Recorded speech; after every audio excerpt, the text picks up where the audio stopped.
So, if you've been looking at news from any gaming newslet or any YouTube videos, you realize that our industry is in a rocky place. And it's kind of scary because there's a lot of people being let go, a lot of companies closing, people with a lot of talent finding themselves without a job. That can be incredibly intimidating. I want to make a video specifically for all those that find themselves either being made redundant or losing their jobs or panicking a little bit about what's going on in the future, because I'm here to tell you, as somebody that has been through many jobs and lots of ups and downs, that there's always another company out there looking for a talent like you. You just have to know how to actually get to it in the best way possible. So I'm going to give you guys a few tips for all those that are struggling right now on how to perhaps actually make the most out of the situation, because I feel like a lot of the times these things happen for a reason and you end up in a better place than even you expected. So without further ado, let's get started.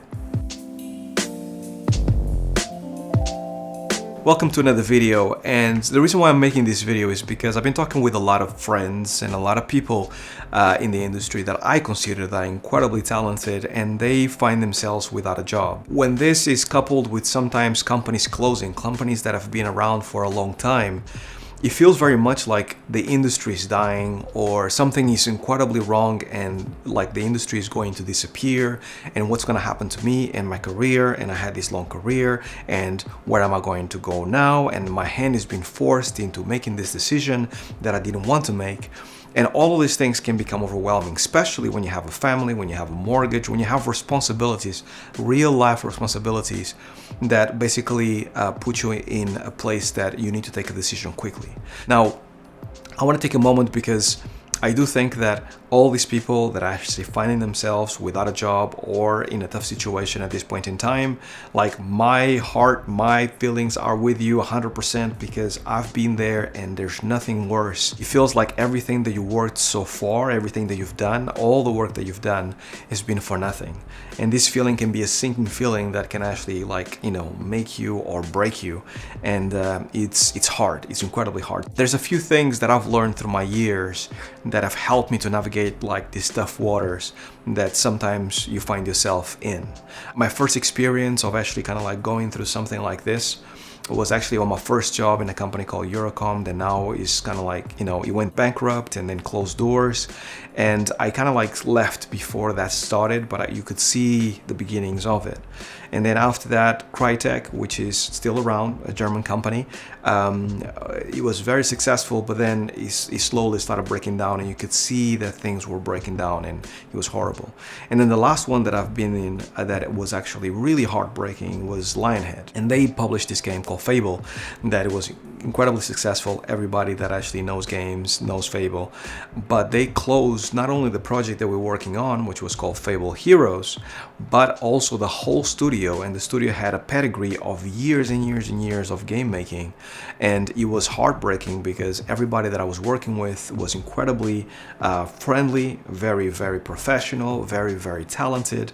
And that's the first time that I looked around and I was like, what's going to happen with everybody in here that actually is talented, and no, they find themselves with no job. It's just like, it genuinely breaks your brain, because it feels like it's a lot of wasted talent that could be put to better use on maybe working on another IP or whatever it is. But independently of the causes of why this is happening, you as a professional, you need to take this in and then find a way out as best as you possibly can. A few tips that you can do right now for you to actually be a bit more known, sellable, likable, and employable.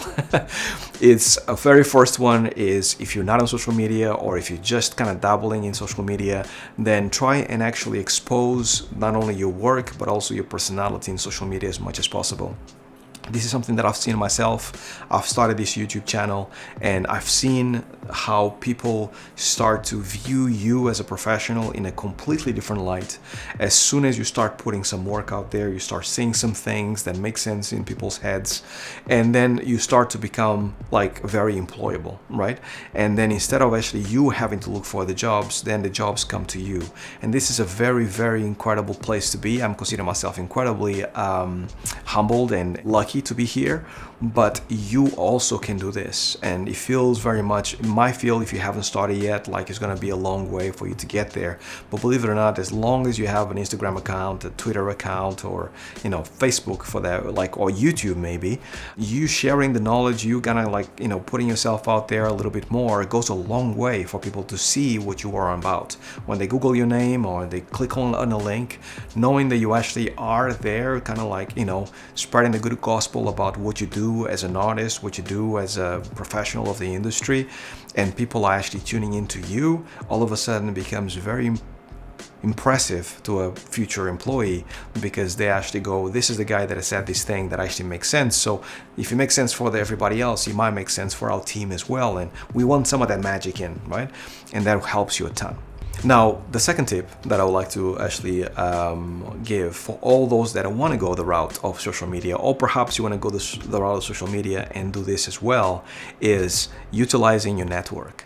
Now, if you've been in the industry for quite a while, you'll know that the industry, even though it looks bigger, like way bigger on the outside, the games industry, when you are inside, everybody knows each other. So it feels very much small and closed, and everybody is kind of like, just one step like away from anybody else in the industry.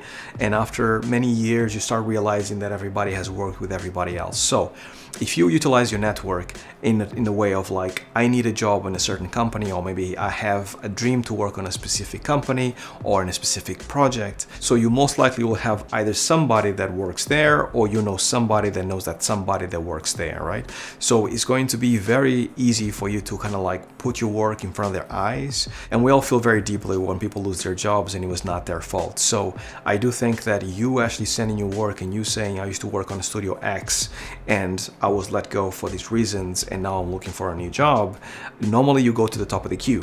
So utilize your network to the best of your abilities to make sure that you make the most out of the opportunities that are out there. Now, another point that I like to make is work with recruiters. I said it here a few videos ago that recruiters are your friends, and a lot of the time when you have a cushy job and you've been in this job for many years and you don't feel the necessity of actually changing jobs whatsoever, when the recruiters come to you about, are you looking for a job? Would you be interested? A lot of people have a tendency to kind of like just shoot them down and be like, just stop bothering me. I'm not interested in all these other things. Just leave me alone. This is a mistake, because recruiters normally have, like they know pretty much every single open opportunity out there. And if they don't, they know somebody that knows how to get to that opportunity. So recruiters, their job is to really kind of like have a feel for the industry and then find those open opportunities and then find, candidates for those roles as best as they can. And they know that if they find a badass candidate for a specific position, the company is going to give them more jobs to find other people. So it works in your favor for you to actually kind of like be friends with the recruiters out there that are kind of reaching out to you for a job, especially because recruiters know when a company closes, they have lots of opportunities of different candidates with lots of experience to then go into other places, right? So the best ones out there, and I know quite a few of them out there, they have, their mission is to find you a job. And if they know that you're talented, they'll be like, don't worry, I got your back, let's do this. My skin was saved so many times by recruiters that actually like, Harvey, don't worry, I have 2 studios that you probably be perfect, so let's do this. I'm gonna send the applications, I'll talk to them, I'm pretty sure I can get you an interview, let's do it. And this is great, right? So make sure you make recruiters your friends and then use that knowledge that they have to make sure that you get the best opportunities. Now, this other tip that comes after this kind of goes hand in hand with this recruiting situation, because you kind of have to be ready with your portfolio. And one thing that I've noticed a lot of the time is that as you are busy building games after games after games, a lot of the time you don't have time to actually build your portfolio. I haven't really updated my portfolio in years, so I am one of those people, because you are so busy doing work and shipping games and doing work and shipping games, you never take the time to just pause and then take a little bit of here, take a little bit of that. I've done this and I've done that, put it in a video, editing it, and then putting it out there. It's really rare for those things to happen. So as much as possible, if you know things are either rocky or even if you have a cushy job, make sure that you always kind of like clip things in, put them in a folder somewhere, because you know you're going to need those things for a show reel. So if you don't have a show reel right now, hopefully over the time that you had in your company, you were able to kind of like amass some video clips, some of your animations on a test range or in game, so you can then put it later on your short reel when the game is out, and you can share that short reel, right? Especially when you will find yourself without a job. It's really important for you to have a short reel in hand, and also having a CV or a resume ready as well, because when those recruiters or somebody else comes knocking about like, hey, I heard that you lost your job, so do you have a short reel and a CV that I can have a look so we can then, show it to my boss or whatever it is, then you're ready, right? If you're not ready, then it's going to be very difficult for anybody to recommend you just on your name or on your LinkedIn profile. Unless you have like 10, 15, 20 years of experience, it's very difficult for you to get a job just based on your LinkedIn profile.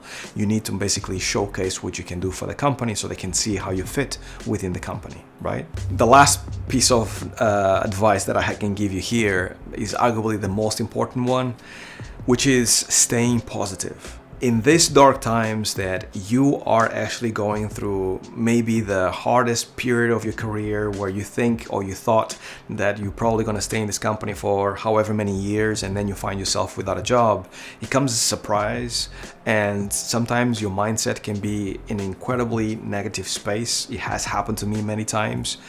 The problem with this is that when you go to a company and interview, especially if it's a company that you think that is less than the company that you work, let's say you work on a big AAA company that actually kind of like creates the most amazing games in the world, and now you're actually interviewing for a AA or an indie studio that want to require your services. It's very easy for you to be negative about the experience, first and foremost. Second, you think that you're better than what they can afford. And third, you feel very much like this sense of entitlement of like, this job is already mine, and all this negative attitude that basically is off-putting for everybody. So for you to kind of like go through this bad experience with a positive attitude ends up being incredibly beneficial to you, and also it will get you that job. So I have been to many interviews where I actually had to really pull everything positive inside of me to kind of like have a smile and be positive and portray the person that I am when I'm not in a bad situation, which doesn't happen very often. I'm normally kind of happy dude, but when you are going through certain things and they are real things and have implications in life, sometimes you're just in a negative mindset. But even if you are, whenever you have that interview, make sure that you channel your best self and you show them what kind of person you are when you are hired and getting paid well and are creative and you like your, teammates and you have a great time. That's the person that should be in that interview at all times. And what studios are looking for is really for you to showcase how excited you are to actually be working there for them with everybody else, right? Like, show us that you are excited to come over here working with us on top of all the amazing skills you have. How do you feel about our company? How do you feel about our games? Tell us why you want to work here. All those things are things that normally come from a positive pool of feelings. They see you as somebody that not only doesn't make it out and also, stays positive, but also, just is strong, resilient, all these things that people absolutely enjoy and admire. You need to be that in order for them to be like, you know what, this dude, whatever we throw at him or her, they're gonna make it. They're gonna be fine. Like, no problem. Once again, for all those that have lost their jobs through this crazy time they were going through in 2023, keep strong. Make sure that you know that you're incredibly valuable and your work is valuable, and this thing is nothing to do with you, but it's to do with the state of the industry for the most part. But your skills and like your work is valuable, right? No matter what you do in a game takes a long time and it's hard work. So if a game came out with your name on it, then your work is incredibly valuable no matter what you did. So keep strong in your journey because you absolutely deserve it. For all those that are watching this video right now and you think that this is useful to you in any ways, if you're not subscribed, consider subscribing, considering liking the video, and also comment down below about your experience if you're going through something negative that way. If you were actually affected by this situation that is going on with the games industry in 2023, I would love to hear it, because the more different angles we have to see this problem, the better understanding we get. As I mentioned before, 2023 is going to be known as one of the best years and worst years of this games industry that we love. That's all we have. Here's the names of all the people that have been supporting me every single month. If you'd like to know more, click the link down below that says join. And until the next video, stay well, stay safe. Peace.